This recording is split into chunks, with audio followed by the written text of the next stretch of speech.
जब से नरेंद्र मोदी जी ने भारतवर्ष को शासन कर रहे हैं तब से भारत डेवलप कर रहा है। निश्चित रूप से ये हम सब अच्छे से जानते हैं। आप ये बिल्कुल भी मत सोचिए कि मैं कोई राजनीतिक दल का प्रचार प्रसार कर रहा हूँ, ऐसा बिल्कुल भी नहीं है। नरेंद्र मोदी जी जो एक इम्पोर्टेंट रोल प्ले कर रहे हैं दिल्ली सिंहासन पर बैठकर, उसके ऊपर महापुरुष संत अच्युतानंद दास जी ने 600 साल पहले जो कुछ भी वर्णन किए थे, अगर आप जान लोगे तो आपका भी होश उड़ने वाला है। क्योंकि महापुरुष अति गंभीर बात को, यानी कि मैं डायरेक्टली भी कह सकता हूं कि नरेंद्र मोदी जी के बारे में जो कुछ वर्णन किए हैं वो हर एक इंसान को जानना निश्चित रूप से चाहिए। विशेष करके आज हम इस टॉपिक के ऊपर चर्चा करने की कोशिश करेंगे। उसके साथ नरेंद्र मोदी जी के साथ ये जो साल 2025 मिंशन योग आ रहा है, क्या संपर्क है, क्या कुछ घटना आगे घटने वाली है और मोदी जी क्या क्या करने वाला है, डिटेल में भविष्य मालिका में जो कुछ भी वर्णन किया गया है मैं आप तक पहुंचाने की कोशिश कर रहा हूं। तो चलिए शुरू करते हैं।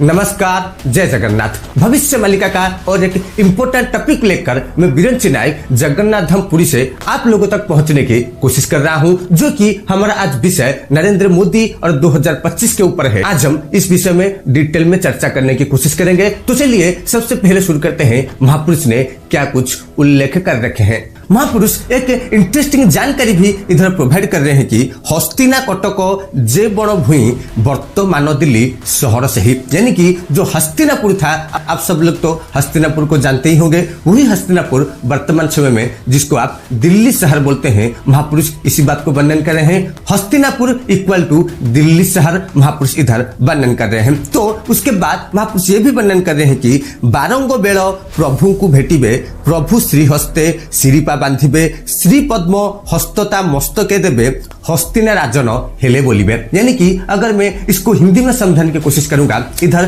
पद्म का शब्द जो महापुरुष ने वर्णन किए हैं, जो नरेंद्र मोदी जी का चिन्ह है वो पद्म चिन्ह है, इसको भी महापुरुष इधर वर्णन किए हैं। उसके साथ महापुरुष ये भी वर्णन कर रहे हैं कि अंत के समय में, यानी कि कलयुग का अंत के समय में ये जो मोदी जी है ये कल्कि का कुछ अंश लेकर आए हैं। निश्चित रूप से इसी बात को महापुरुष ने इधर वर्णन भी कर रखे हैं। तो आगे मोदी जी क्या कुछ करने वाले हैं ये सब हम खुद अपने आंखों से देखने वाले हैं, और जो भी कर रहे हैं वर्तमान के समय में ये भी सब हम अपने आंखों से ही देख रहे हैं। जो भी होगा निश्चित रूप से अच्छा के लिए ही होगा। तो आगे क्या होने वाला है इसके ऊपर थोड़ा हम चर्चा करने की कोशिश करेंगे। और उसी दिल्ली सिंहासन पर वर्तमान समय में जो भी उपस्थित है आप सब अच्छे से भी जानते हैं। और नेक्स्ट जो इलेक्शन आ रहा है, महापुरुष का बात को अगर आप थोड़ा गहराई से समझने की कोशिश करेंगे तो ठीक नरेंद्र मोदी की तरह ही एक योगी उधर बैठने वाले हैं। यानी कि आप ये भी बोल सकते हैं कि नरेंद्र मोदी के बाद जो योगी जी है वो हमारा शासन भार को निश्चित रूप से ग्रहण करने वाले हैं। नरेंद्र मोदी जी और योगी जी को अगर आप अच्छे से समझने की कोशिश करेंगे या देखने की कोशिश करेंगे,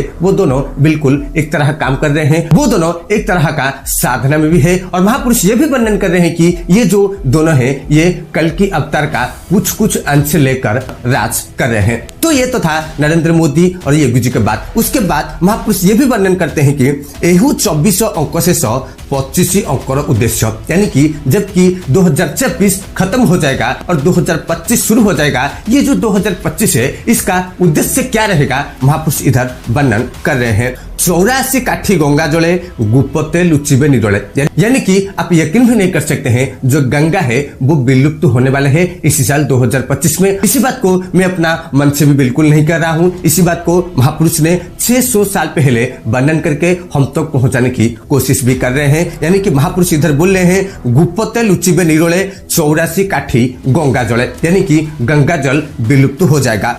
जल न पाई जनलके कांदिबे जगत्र तिलोके, यानी कि महापुरुष वर्णन कर रहे हैं जबकि ये गंगा नदी सूख जाएगा तो इंसान पीने के लिए पानी भी नहीं पाएगा। नाशो हुईबे थोके जन त्रिपुरा हुईबे गुप्यन, यानी कि बहुत सारे लोग मरने वाला है इसी साल 2025 में केवल और केवल जल के कारण ही। तो महापुरुष इधर वर्णन कर रहे हैं कि ये साल 2025 में जबकि 2025 आएगा और ये 2025 का जो उद्देश्य रहने वाला है, गंगा नदी जो है संपूर्ण रूप से सूखने वाला है। ऑलरेडी भी आप देख सकते हैं गंगा लगभग सूख भी चुकी है। और अगर हम इंसानियत की बात करें तो वर्तमान समय में जिस गंगा को हम माता बोलते हैं उसका हालत हम जो कर रखे रखे हैं, इससे भी आप अंदाजा लगा सकते हैं कि ये जो एक पवित्र नदी है वो भी इंसान का ये जो पाप का भार इतना बढ़ गया है कि वो भी सहन नहीं करने वाला है। और महापुरुष का बात माने तो इसी साल 2025 के अंदर अंदर ही यानी कि 2026 से पहले ही ये गंगा नदी निश्चित रूप से सूखने वाली है। उसके साथ महापुरुष ये भी बोल रहे हैं कि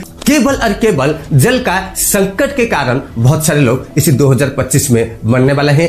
महापुरुष इधर केवल भारतवर्ष का बात नहीं वर्णन कर रहे हैं, समग्र विश्व में ये भयंकर परिस्थिति हम सब सामना करने वाले हैं। उसके साथ दुर्भिक्ष यानी कि अनाहार पड़ने का एक संकेत भी मिल रहा है। अगर हम थोड़ा साइंटिफिक वे में समझने की कोशिश करेंगे, दावा कर रहे हैं कि इसी साल 2025 में यानी कि जिसको आप अनाहार बोलते हैं वो अनाहार हर जगह यानी कि इस समग्र विश्व में देखने के लिए मिलेगा। इसके साथ ये जो युद्ध अभी चल रहा है उसमें भारत, अमेरिका और चीन भी शामिल हो जाएंगे इसी साल 2025 में, अगर महापुरुष जी का बात माने तो। और ऑलरेडी महापुरुष ने जो भी कुछ बात से वर्णन किए थे वो सब कुछ हमारा आंखों के सामने ही घटित हो रही है। इसीलिए ये भी मालूम पड़ता है कि ये बात निश्चित रूप से घटित होने वाली है। जबकि 600 साल पहले महापुरुष ने ये प्रेडिक्शन कर रखे हैं कि 2025 29 मार्च को मीन सन योग पड़ेगा। निश्चित रूप से आप ये भी अंदाजा लगा सकते हैं कि महापुरुष 600 साल पहले ये बात को जान लिए थे। उसके बाद महापुरुष जो भी कुछ वर्णन किए हैं वो निश्चित रूप से घटेगा, तो यहाँ बिल्कुल संदेह करने की बात ही नहीं उठता है। तो बाकी रह गया हमारा जो विषय था नरेंद्र मोदी आगे क्या करने वाले हैं। ये सब कुछ हम अपनी आंखों से देखने वाले हैं। जो हो रहा है और जो आगे होने वाला है ये सब कुछ तो 600 साल पहले महापुरुष ने वर्णन कर चुके हैं, और सब कुछ मैं अगर आपके सामने उपस्थित कर दूं तो बिल्कुल भी अच्छा नहीं होगा। इससे भी बहुत सारी चीज है जिस बात को महापुरुष ने गुप्त रखने के लिए वर्णन भी कर चुके हैं, और समय आने पर निश्चित रूप से मैं आप तक ये बात भी पहुंचा सकता हूं। तो आज के लिए बस इतना ही। आशा करता हूं वीडियो को आप अंत तक देख रहे होंगे।